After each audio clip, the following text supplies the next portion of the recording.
Welcome back, Molly. Hi everyone. Hi Tom. It's been a while, but I'm thrilled. Yeah, I'm thrilled to be back.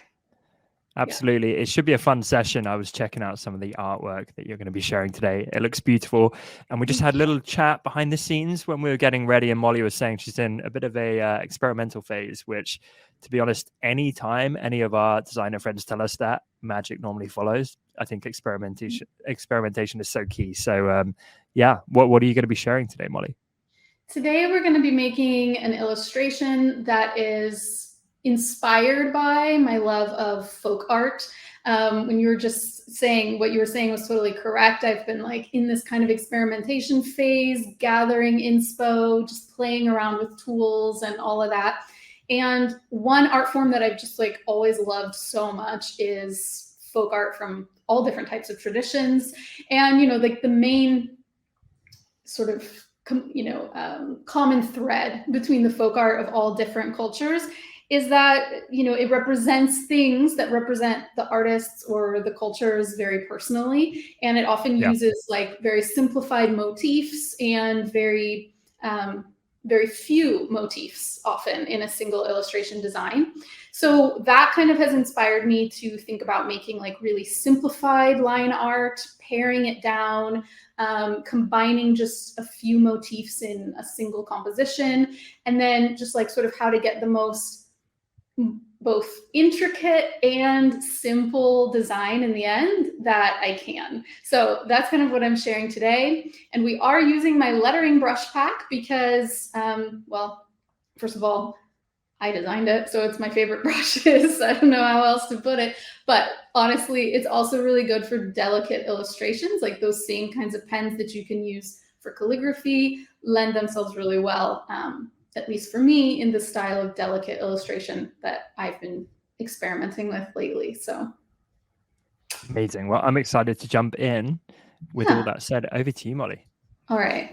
So today we're going to make a square piece of artwork, and I'm going to go with this preset that I often use, which is 6 by 6 inches at 600 DPI. That's just, you know, pretty random. You could do 12 by 12 at 300 DPI, whatever. It's just that, oh, click to close message. Sorry. Okay, hopefully you can see better now. I just want to have it pretty high resolution because I'm going to zoom in quite a lot and I don't want to have pixelation when I do so. So let's get ourselves a nice high-res square canvas. And I'm going to start by turning on symmetry guides. So over here in Canvas, turn on drawing guide and go to edit drawing guide. And now I'm coming over to symmetry options, and I'm keeping this vertical guide option and this assisted drawing toggled on here at the bottom. And now I'll hit done. And you can see that this guide remains, although as a side note, you can turn off drawing guide over here and the symmetry guide is still functioning. It's just that the drawing guide itself is not visible. So I may be toggling that on and off as I go, depending if it kind of gets in my way while I'm working. So now I'm on this new layer and you can see that it says the word assisted underneath the layer name, which means that whatever I draw is going to adhere to that symmetry guide. So first, let me get a black swatch from my palette. And I'm going to come over to start with to my pencil because I'm just going to do some quick sketching of some line art here. So in my pencils and erasers set, I'm coming over to my top one, the Molly's favorite letter sketching pencil, which is pretty self-explanatory. And now this design ultimately is going to be completely symmetrical. So what I'm going to focus on right now is only designing one side, knowing that when I ink this or paint over it, you know, or go over it and add the color, it's going to mirror image onto the other and fill the entire canvas. So I only have to sketch one side and I will have created the full composition. So let's zoom in here. Need some coffee, hang on. All right, so I'm like not gonna do any sketching that is in any way refined. I'm gonna just like make some really quick flowers here, sort of like tulips. I was thinking this could be kind of like a spring theme. Spring evening theme. I'm feeling very springy today. It's a beautiful day here in the UK. Please let it be spring. Exactly.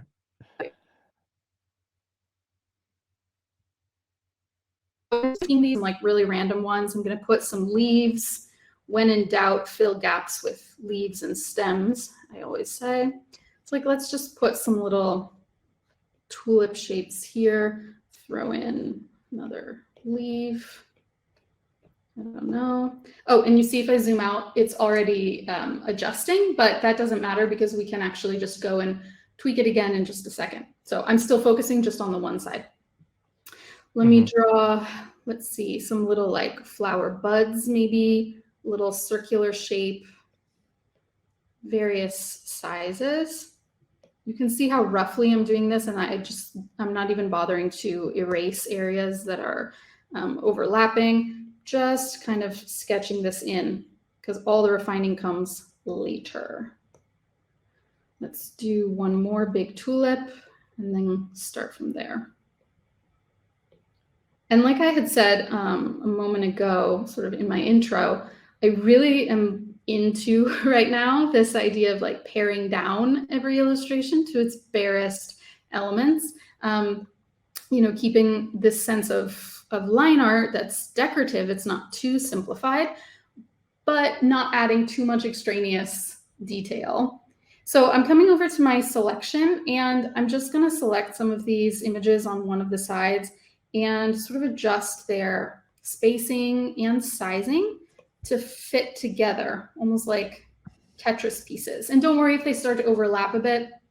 We're going to come in and fill in the gaps, like I said, with some stems, some leaves, whatever. Let's draw some more buds in here. Let's put some big leaves. In fact, I've just decided, here I am going to erase a bit. I want the leaves for these flower bud branches to be different slightly in style than the leaves of the tulip, just because different plants have different leaf shapes. So I'll make these ones kind of more squiggly and long and narrow. Yeah, that's cute. And, you can choose motifs of your own. Like I said, making this springy flowers seem like a good fit, but, anything like trees, other animals. I think I am going to add a moth here because I like this idea of like evening in spring. And I always think of like moths in the evening. So here now, because I have my assisted drawing on, if I draw a moth here that's going to appear in the very top center of my composition, I only have to draw the left side of it. And I only have to sketch it in here very, very loosely. Yeah.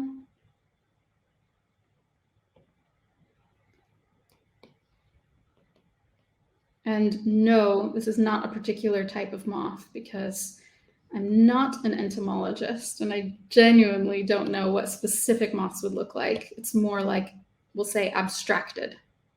I always get a bit creeped out by really big moths, but I feel like yours is going to end up looking very pretty and not scary. Okay, well, let's hope so. Let's hope it does. In fact, let's make this a bit more arced. But I'm not going to lie, I do too. I grew up in a place that had a lot of moths, and I did as a child get more creeped out, but maybe I'm just more kind of what's the word? Desensitized. Not just it's if I saw it right now, maybe it actually would kind of freak me out, but the thought of it is like a romanticized idea of a spring evening. That's kind of nice. Like if there were moths sitting on my desk right now, I don't know how I would feel, but they're pretty and they're fun to draw, especially with symmetry settings turned on. So yeah, they don't get the love that butterflies get typically. No, that's true. Although butterflies under a microscope are basically just as hairy. So I'm going to now come in and grab all this stuff on the right side. And I'm going to come to this layer, tap once and hit clear, because you remember I just reoriented the stuff on the left and the stuff on the right now no longer matches. So I just want to get rid of it so it doesn't confuse me. What I want to do now, before I continue drawing in the rest of the illustration, is to give myself a tiny little space to add some text.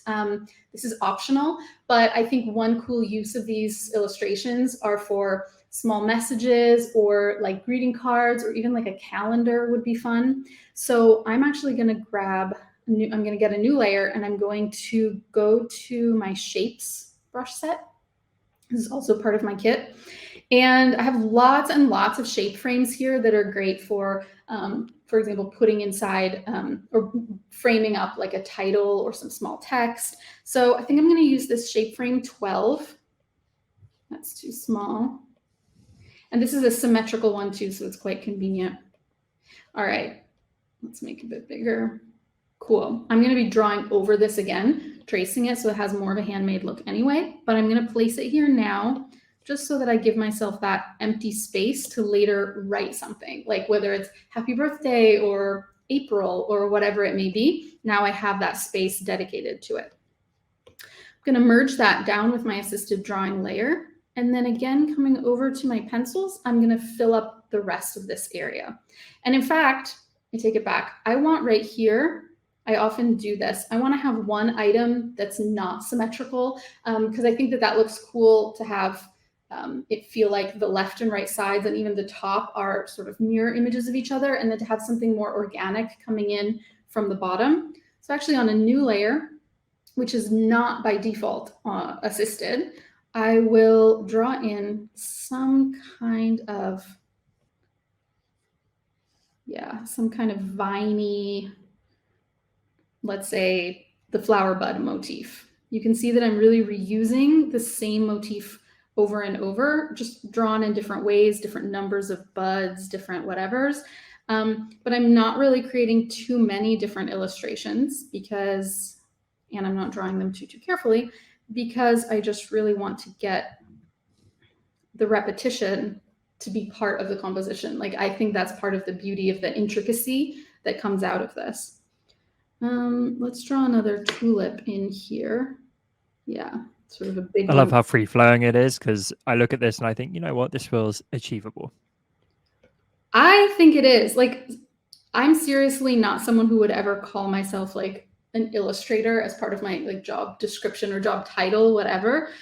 But, you know, when you realize that you do enjoy illustrating and what you're making are illustrations, even if you aren't doing it or haven't been doing it for as long as some other pros that you admire have, then I think it's safe to say that it's an illustration and you are an illustrator. But yeah, this is very achievable and it's very relaxing because honestly, there's no sort of right or wrong way. And in the next step, you'll see it's the next step that really all the refining and like the beauty of it come. It just for now happens to look like extremely almost unprofessional. Yeah, sketchy. No, I mean, we do sessions with some of the best illustrators and letterers and so on in the world, in my opinion, including you. And this is how everyone starts. And it's great because if you just show the end outcome, it feels kind of unfathomable and intimidating. But I think anyone can pick up an Apple Pencil and start sketching, right?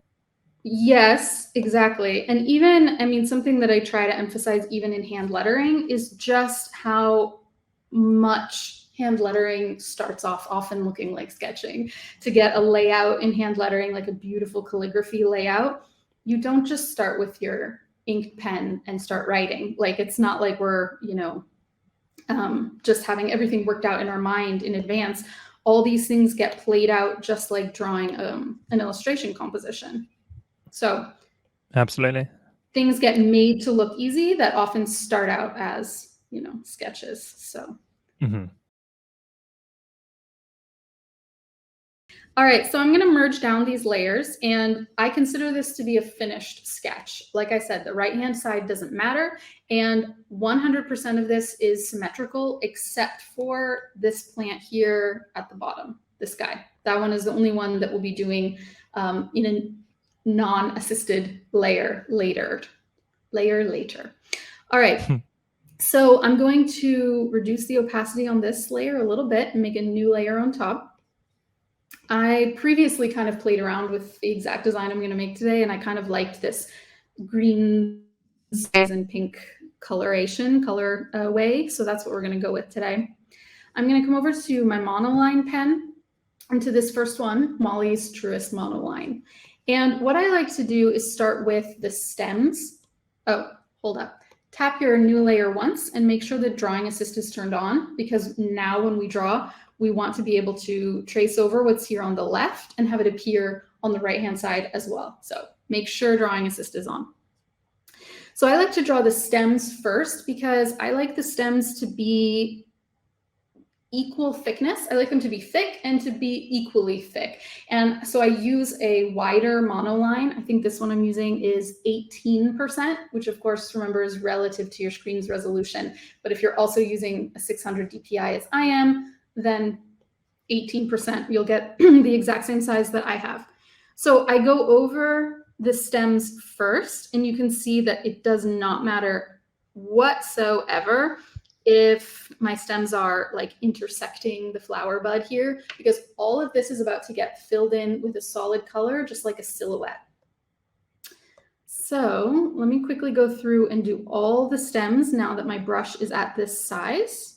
And then in a moment, we'll reduce our brush size and go in and do the other elements.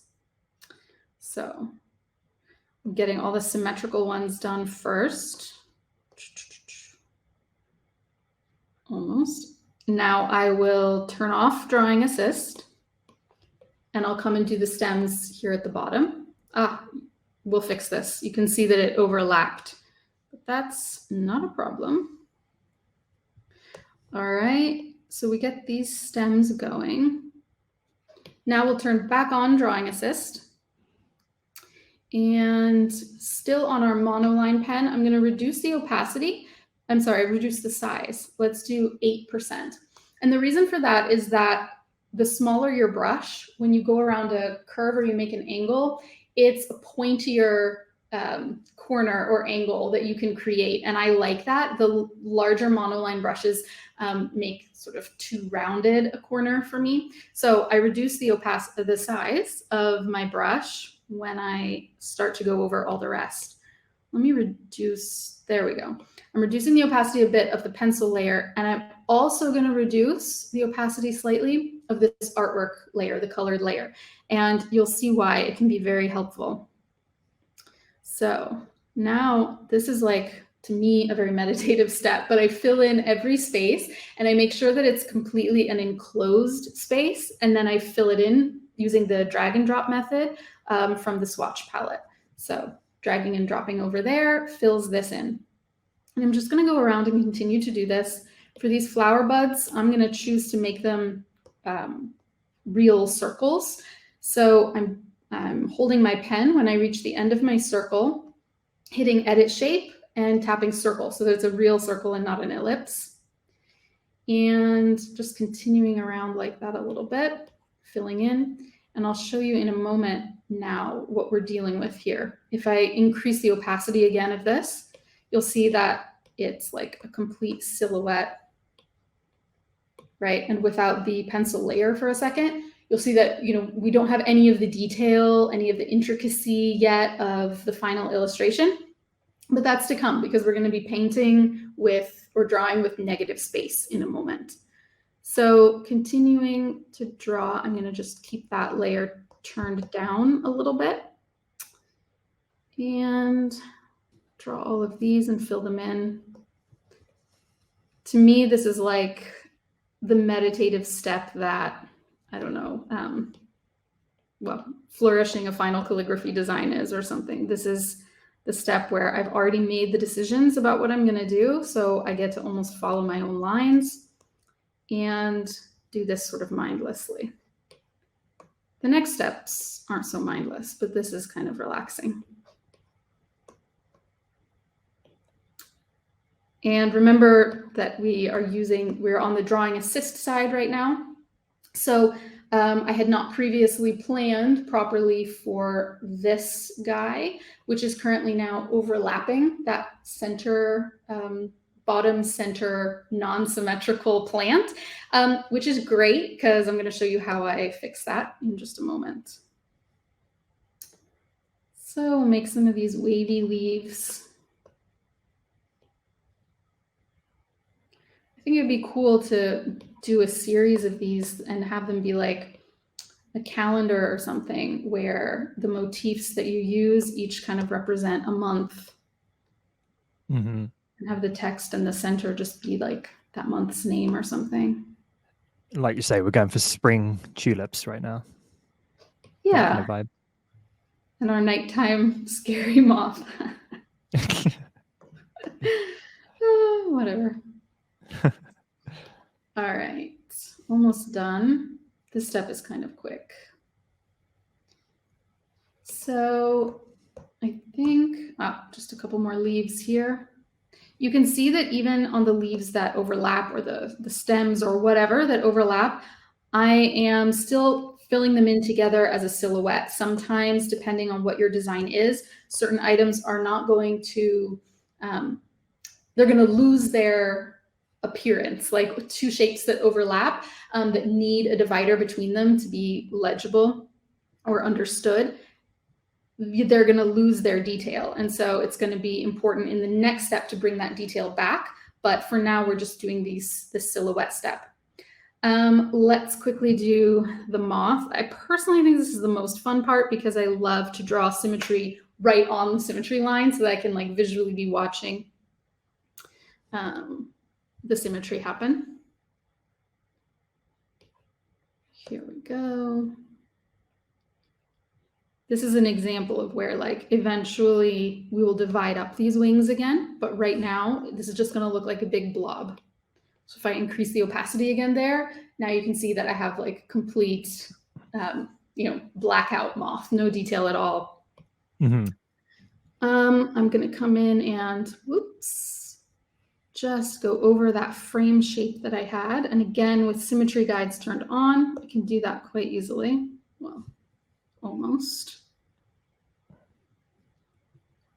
And absolutely any issue like can be fixed in the next step because the next step involves essentially erasing.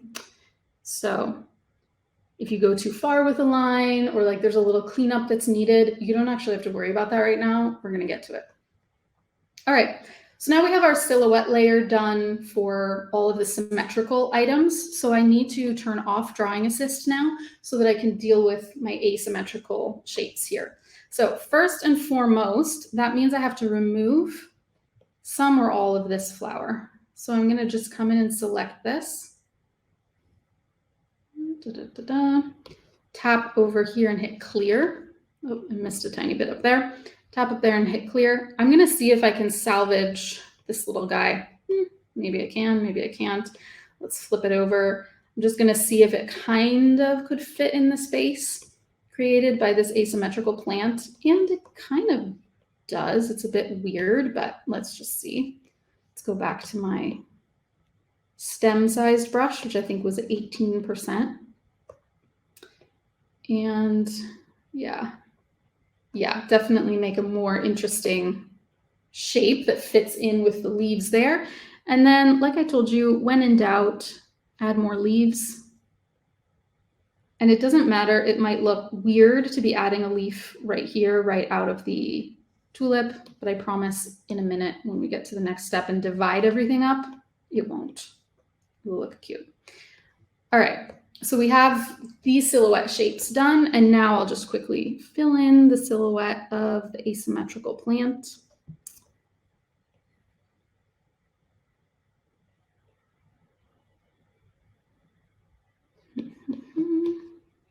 Oops. I wonder if anyone else's Procreate freezes a lot when you do this drag and drop. There are two functions in Procreate that, if like other than any other, cause freezing. And one of them is when I do this drag and drop function for recoloring. And the other is just like various selections. Like if Procreate's going to freeze, it freezes when I'm trying to select something, or it freezes when I'm trying to fill something. That's annoying because, yeah, both of those are like, very regular actions that you would want to take. Pretty essential. The selecting and moving actually happens the most. And then I just have to force quit and reopen. And every single time it happens, I wonder, am I the only one? Like, does this happen to other people? And if so, why hasn't this been fixed? Anyway. Let us know in the chat. Chris says yes, it freezes. I'd be so curious, actually. You're not alone, Molly. Chris is with you. Possibly some other community members as well.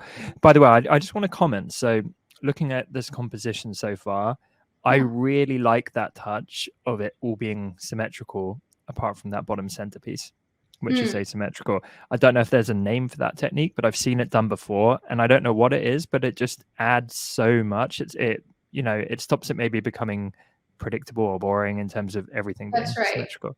And it's hard, not impossible, but depending on like the subject matter, I have found that like the more organic the subject matter is, so like flowing vines and leaves, the harder it is for them to actually meet at that vertical symmetry line in such a way that doesn't make the eye immediately drawn to it as like, this is the blank line that separates. That's it, right? Because your eye starts to split the composition in half, whereas this allows your eye to flow around it and it feels unified as one. Yeah, and it almost can, depending how you recolor it later too, it can almost take people a second to even realize that the symmetry is happening. So we'll see. All right, so now I have my pencil layer still. You don't want to delete that. Here's my pencil layer. And I'm actually going to turn it up again slightly and reduce the opacity of my silhouette. So you can see that what I get here is that I can see those sketched in detail lines through my silhouette layer. Now I'll tap that silhouette and I'll select mask, not clipping mask, just classic layer mask. And now when we draw on this layer mask, it's going to look like we're erasing the silhouette underneath. But if you're a fan of masks like I am, you'll know that that's not what's happening at all. You're just hiding those portions and they can easily be brought back later. So in other words, don't worry about messing anything up at all. Just have fun in the next step. Essentially what we're going to do is trace over all of our pencil again, but in terms of the outlines, not the fill. So on the layer mask, make sure you're not on the layer, but you're on the actual layer mask. You want to make sure that you're on solid black. And come back over to the monoline pen, same size, nothing else changes. And make sure you're on Drawing Assist again, because we're going to start with the Drawing Assist items. So let's start with this moth, because it's going to be the most fun. Slightly increase this opacity. I'm just looking at the screen. I want to make sure that like from your guys' standpoint, it's going to be easy to see what I'm doing. So now I'm basically drawing these pencil lines in. Maybe my pencil's a bit too dark. Yeah, so I'm basically drawing these pencil lines in. And I'm not being like too precise, but every place where shapes intersect, I'm drawing a space in between them, or almost like erasing a small gap in between them. And all of these lines that I drew with pencil now become empty spaces. So whatever your background color is going to show through the outline. So the fill line itself is going to be, the fill layer and the filled in parts is really going to be the only section that is, that takes any color. The outline itself is just going to be negative space. Perfect.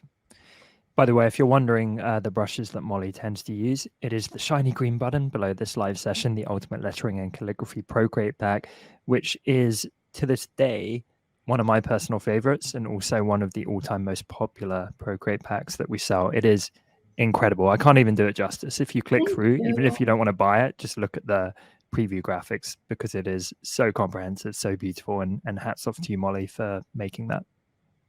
Thank you.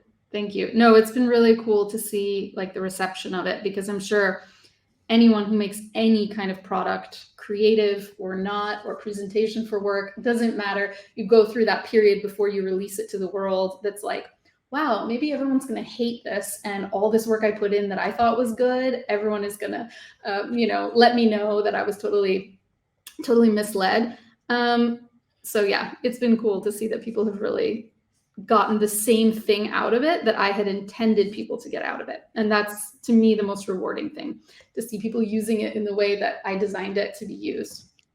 Yeah, it's incredibly rewarding to see your products out there in the wild, right? Being utilized by others and appreciated by others. In the wild is, yeah, it is exactly right. So just to show you an example here, I have these two stems for these two flower buds coming and connecting. And like I said, I want to create like a little gap line in between any two shapes that connect. So I'm even coming in here and drawing with my monoline, just like a straight line in between them. And I'm doing the same thing for all of the leaves where they connect to the stems. And then I'm drawing just this one middle line, like the vein of the leaf through. And I'm just going through. In a second, let me zoom out and you can see kind of how things are looking so far. But is this a stylized thing, Molly, or is it like creating an illusion of depth or shadow? Well, what this is going to allow us to do in the next step is recolor this in a way where we can quickly grab the separated shapes. Because what happens now when we draw these lines this way is that we're actually breaking up, almost like you're cutting with scissors, you're breaking up these shapes. So different parts of them can be easily recolored. So it's less about depth and more about, in the next step, creating intricacy using colors rather than details in the actual drawings themselves, if that makes sense. And if it does, although it does look beautiful as well, I think, as a bonus. Thank you. Because there are a lot of sharp lines here at the end of this stem, I'm actually just gonna shave off like the round monoline end. That's a small detail, but I do this in calligraphy too, depending on the calligraphic style, if I want to have the letter stroke end softly in a rounded kind of way, or if I want it to be kind of a sharp break. That is a small touch that adds a lot to detail. And I think, when I started to like experiment with these, I took a bunch of illustrations that I've made in the past for other things, and I just sort of like pasted them and threw them all down on the same Procreate canvas and started like arranging them around one side of my screen just to kind of see where it would take me. And that's what gave me my first few ideas for making compositions like this. So if you're struggling with like inspiration of what illustrations to use, what to draw, I suggest going back into your own sketchbook or your own Procreate gallery and grabbing stuff you've already made and just repurposing it here, like sketching it, retracing it, refining it, whatever. And yeah, takes out some of the guesswork. And you can see here, for example, like the edge of this petal is kind of wonky. So I'm also using this opportunity to refine it a little bit and make it sharper. Yeah, good. And all those little touches add up when you eventually zoom out. They do. I personally have to say that it's like such a simple, what was it? There was an amazing comment at the very, very beginning of this chat when I logged in today that was saying, it sounds like, I'm going to get it wrong. It sounds like this is going to be a lesson in the difference between simple and easy. I believe that's what someone said. If you're the one who said that and you're still watching, please do let us know so I can credit you, because that was a very apt and correct analysis, I believe. Because yeah, it's a simple design. It's not necessarily easy, although it's not like this uses a lot of tools or techniques. You can see that we're really limiting ourselves to just a couple of brushes at a couple of sizes, using symmetry guides so that in fact we lazily don't even have to draw the other side of the canvas. So there's an element of ease to it, I suppose. It's somewhat time consuming compared to just throwing together a simpler design. Yeah, it's tedious. It's a little bit tedious. And that's kind of why I went with a square image here, because obviously the larger your image, the more time this would take me. And, you know what though, Molly? I'm going to sprinkle on some positivity here. One person's TDM is another person's therapeutic. Could not agree more. Could not agree more. This kind of job, I just plug my favorite music in and I just enjoy doing it and turning my brain off. Yeah. Like some people like organizing kitchen drawers. I am such a person. And that is like the most tedious and horrible job for certain people. So yes, what is one person's tedium is another's pleasure. In that case, my wife and I would love to invite you round sometime soon, Molly, if you wouldn't mind. Yeah, I get a little bit crazy with my drawers. All right, though. Okay, cool. So I messed up, and now I can show you how to fix it. Let me just quickly draw in here the veins of these two leaves, blah, blah, blah. Okay, now let me zoom out, and you're going to see that the symmetrical parts are all completed in terms of being cut up in my layer mask. But I had totally forgotten that this tulip that you can see kind of on the left right now is not symmetrical to the other side. So I cut it up thinking it was a symmetry item, and it's not. So this is very easy since we were masking and not erasing. So all I'm going to do is come over and tap my layer and turn off drawing assist. Coming back over to my layer mask, where now if I draw with white instead of draw with black, I simply unmask the things that I masked before. So in my swatch palette, to make sure I get pure white, I can just double tap in the white region here. Let me throw a really big brush size. And I'm just going to go over these wonky areas here now on the center and this kind of upside down tulip on the side. And that problem is solved. What had been random stray strokes there is now gone. So keeping assisted drawing off, because now we're dealing with the asymmetrical item. I'm still coming back to my layer mask, double tapping in the region around the black area so that I get pure black. And then just coming back down to that size that I had set for my brush, which is 8%. So it's the same size I've been using this whole time. And now I'll double check, but yeah, my assisted drawing is totally off. It's not being duplicated around. So I will quickly finish off this step for the middle item. And where I have these, this kind of like loop of the vine overlapping itself, I'm going to chop that up as well. Yeah, I like that.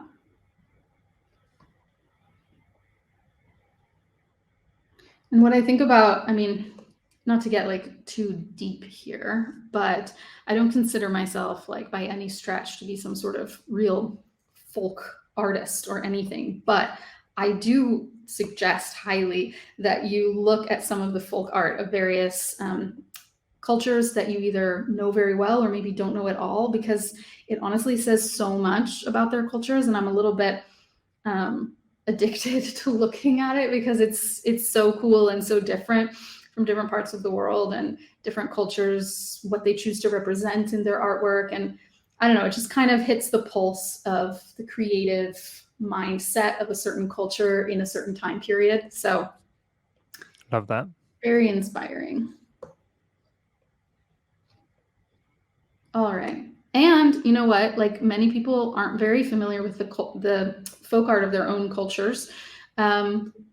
So I don't know. It's interesting even to look at like a lot of American folk art for me, Greek folk art, because I'm living here in Greece, all sorts of stuff like that. It just kind of gives you a sense of the artistic pulse and mind that you might not have had. All right, I'm on, I think, the last two leaves here. Yes. All right, now we're going to get to the coloring part in a second, which is much more fun. Cool. Let me turn off the pencil and bring up the opacity to 100% on that silhouette layer. So you can see now, I'm turning off this drawing guide. What we have here is potentially a completed piece of artwork. If you're familiar with like lino cut art or various types of printing methods that use only a single ink color, this would be a great way to replicate that. Like just this design, one color, and you have like a really nice, maybe throw on some texture and you get like some nice lino cut, or other kind, maybe even letterpress printing techniques and texture. But we're going to be recoloring it a little bit. So I don't want to lose my layer mask just because I'm like have a phobia of deleting layers that I might need later. So I'm swiping left and duplicating it, turning off the lower one because I'm just setting it aside for now. Then I'm tapping this layer once and hitting merge mask. So now I just have all of this as one layer. My mask is gone. all of those areas that I just masked in are now essentially erased from this layer. So now I can come and I can grab different shapes and paint them different colors. And by doing so, I'm going to be creating one layer per color. And the reason I like to do this is because it's a non-destructive way of recoloring. I'm not going to actually recolor this layer. You'll see what I mean in just a moment. Probably I should show instead of just tell. So coming to the selection tool, I'm switching over to automatic here. And just to show you how this works, if I tap here on the circle in this moth and I keep my pencil pressed down, see as I drag across my screen to the right, you see at the top it says selection threshold, and I'm increasing the percentage. It probably looks like nothing is happening, except if I get over there to that 100%, it selects everything.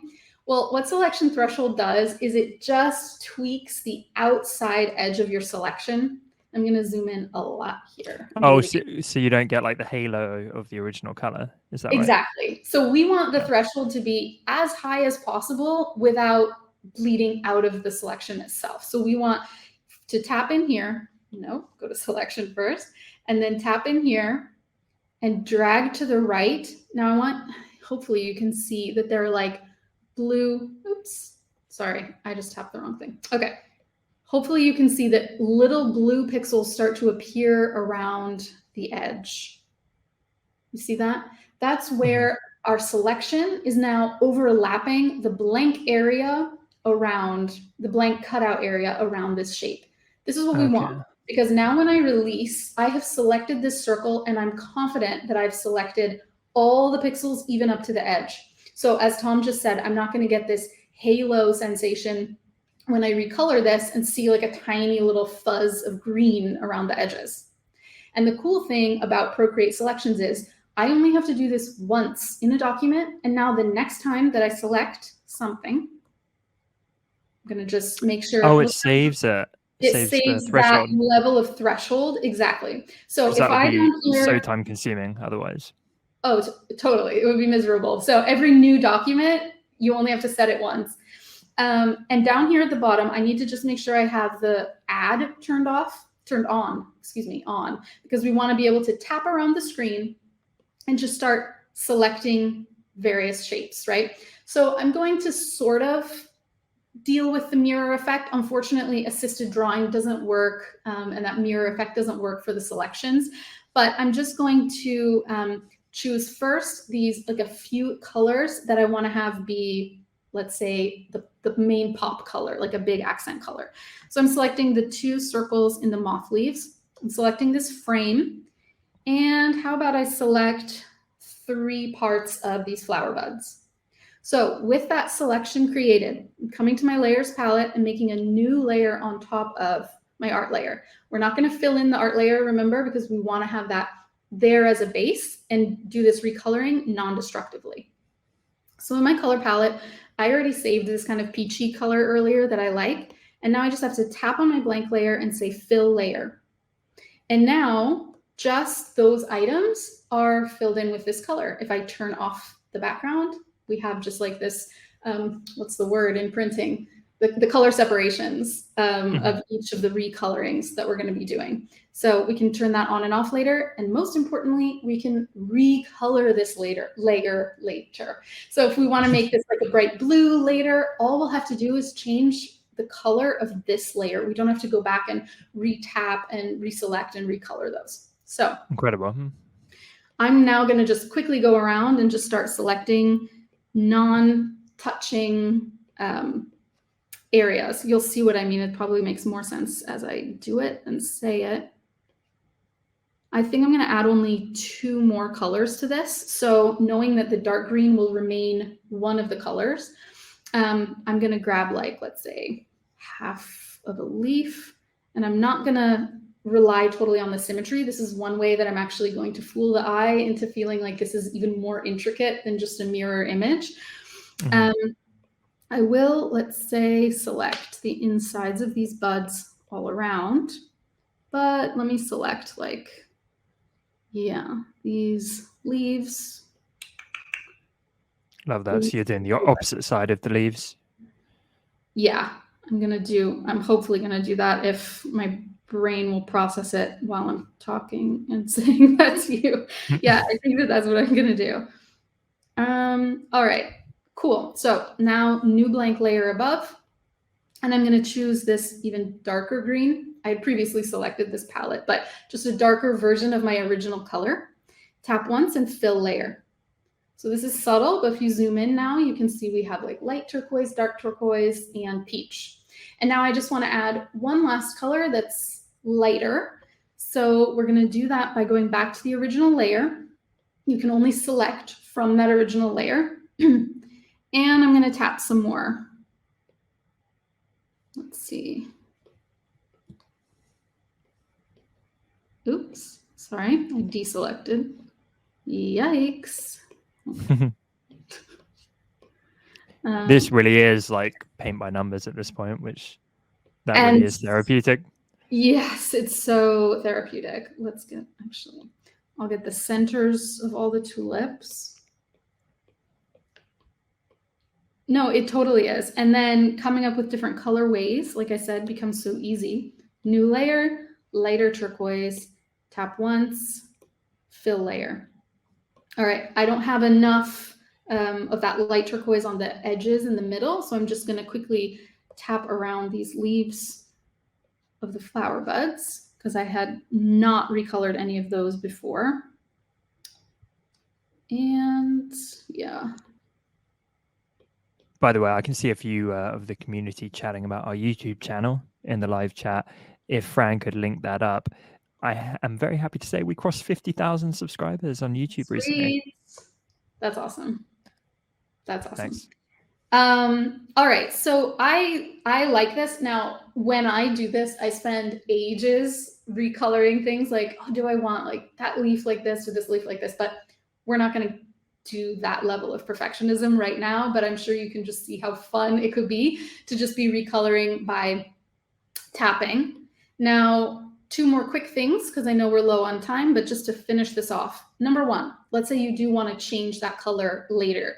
You do not have to re-tap all of the pieces like I just said.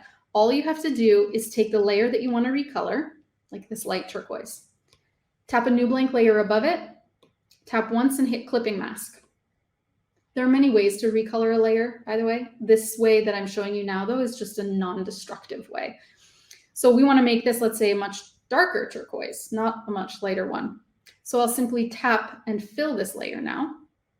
Okay, and so if I turn off and on the layer, that new darker layer I just created impacts only the pixels underneath it, which happen to be just these pixels. And that's how I can quickly and easily recolor just that one layer and change up the colorways of my whole artwork super quickly. Now, I heard someone say, or I saw someone say, this awesome pattern would make a terrific journal cover, and I totally agree. So let's do that. I'm going to come into Actions, Add Text, and let's just write the word journal, because why not? You can put absolutely anything in here. Let's turn on all caps, just because that seems appropriate. Reduce the size, but kern it out quite a lot. Let's just choose like classic. Do I want a serif or do I want a sans serif? Ugh, the big decisions in life.